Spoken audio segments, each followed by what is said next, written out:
Premium mid-tower ATX case na stunning at aesthetic baka mo? Baka ito na ang hanap mo. Huwag na natin pahabain ng intro. Isang quick unboxing at review tayo mga lods ng Corsair iQ 5000X RGB.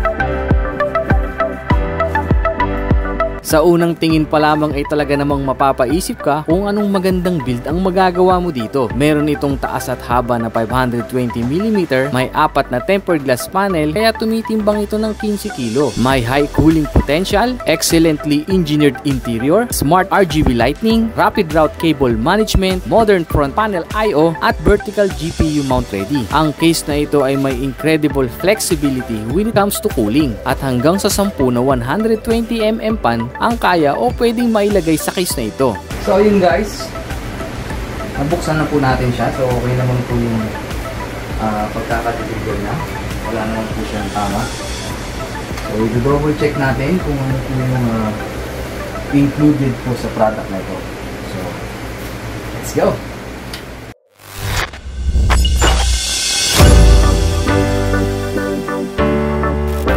Ang Corsair iQ 5000X RGB ay isang mid-tower form ATX na may pre-install na SP120 RGB fan at may iQ Lightning node core. Malinis ang tempered at wala tayong makitang bahid ng tama. Maluwag na interior na sakto ang 10 120mm o 4 na 140mm na cooling fan. Sa kabila nito ay may covered din na tempered glass at may halong metal. Maayos at wala ding tama. This is the one of the positive aspects ng case na ito. It gives you more very clean looking finish build dahil meron itong swing out panel na made of metal. Narito makikita ang case accessories na nakabalot ng bubble wrap at sisilipin din natin mamaya kung para saan ba ang mga ito. Ito yung unique feature na inaasahan ko sa case na ito. Alam ni Corsair na ang ilan ay nahihirapan sa slim amount of space pagdating sa cable management. Masasabi kong mahusay talaga ang pagkakadesenyo nito. Sa design nito, mabilis at madaling irota ang mga cable na iisang channel o linya. Pagdating naman sa top view, tulad rin ng karamihang case ngayon na nilalabas sa taong ito rin ay made of glass. Kaya naman hindi nakakapagtakang meron itong bigat ng 15 kilo kahit wala pang laman. Meron din itong magnetic dust filter para sa suporta ng fan o rod na nais mong ilagay dito. Sakto rito ang 320mm o 240mm fan or di naman kaya 280mm to 360mm radiator.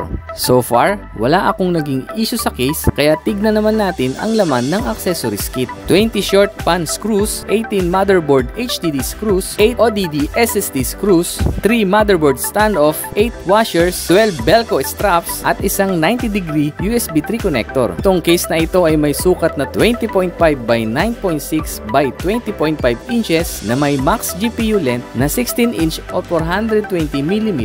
Sa 120mm fan size capacity, pwede ito hanggang 3 fan para sa front, sa top at motherboard tray. Or di naman kaya 140mm fan size capacity, may 2 fan para sa front, sa top at isa naman sa rear. Radiator capacity, sakto dito ang 300mm sa top, sa front at sa motherboard tray fan bracket or di naman kaya 280mm sa top or sa front case. Ang case ay may lightning node at PWM repeater sa likod ng motherboard panel na source ng power at RGB control mula sa mga fan na makikita sa software na iQ at meron din itong 3 removable SSD tray. Kinokontrol ng isang node or ng PW fan repeater ang mga included fan na maaring bawasan ng bilis kapag gusto mong panatilihing tahimik ang iyong system o dagdagan kapag gusto mong i-push mo pa ang performance nito. Ang PSU optional cover plate para sa shroud low profile at motherboard cable cover ay swak para sa simpleng fan o AIO build users na nagpapanatiling malinis at simple ang case. At para naman sa custom loop water-cooled users ay swak na swak pa rin dahil sa shroud extension cover at airflow side fan tray na nagbibigay sa'yo ng malaking space. Power button, 2 USB 3.0 port, 3.1 Type-C port, mic combo jack at reset button ang makikita sa front panel I/O. Lahat ng salamin ng case na ito ay may mga clip na magse-secure ng tempered glass at dahil ito sa mounting mechanism. Meron itong 4 na clip na mapapansin sa bawat salamin ng meron ng case na ito. Ang top panel na ito ay meron din easy to remove magnetic dust filter if ever na gusto mong maging intake ang parting ito. At isa sa tempered glass ng case na ito ay syempre ang front cover na meron ding mounting mechanism na clip na makikita sa 4 na sulok ng bezel case na made of plastic. Para sa common fan intake na karamihan yan, mahalaga syempre na meron itong filter at ang dust filter na ito ay magnetic na napakadaling tanggalin at ibalik. Ang fan included ng 5000X ay may 320mm SP RGB Elite featuring air guide technology with anti-vortex vanes to concentrate airflow and enhancing cooling. Sa isang theoretical thermodynamics, ang mga intake fan ay kumukuha ng lamig sa labas ng iyong case. Karaniwang nakaposisyon ang mga ito sa harap at mahalaga ang mga intake fan para sa pagbibigay ng lamig na hangin sa bahaging tulad ng CPU, GPU at RAM. Isa na ata sa nagustuhan ko sa case na ito ay ang secured niya na thumb screw. Hindi ito basta-basta natatanggal maliban na lang sa ito ay pipiliting alisin.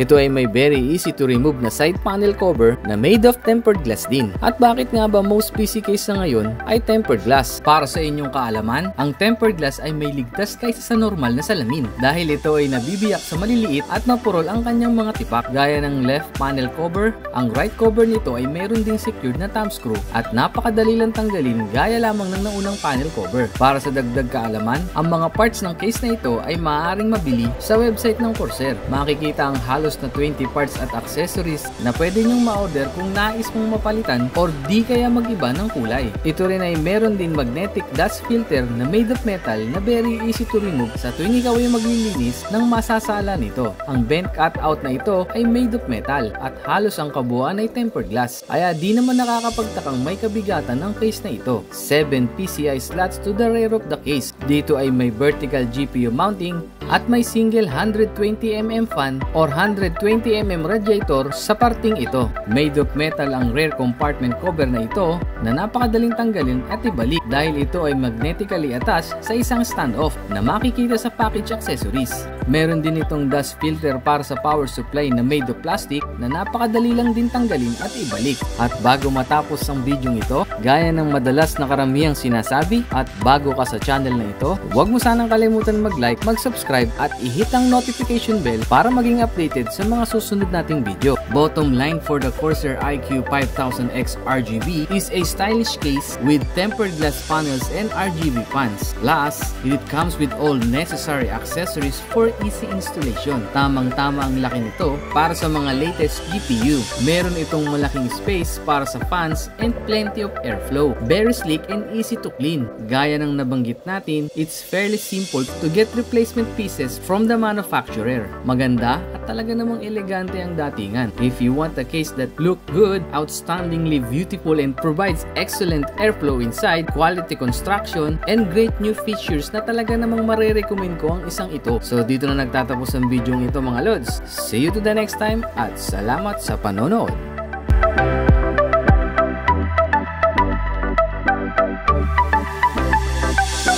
Introducing the fastest ultra small footprint, walang iba kundi ang Intel NUC kit with 13th Gen processor aka Arena Canyon.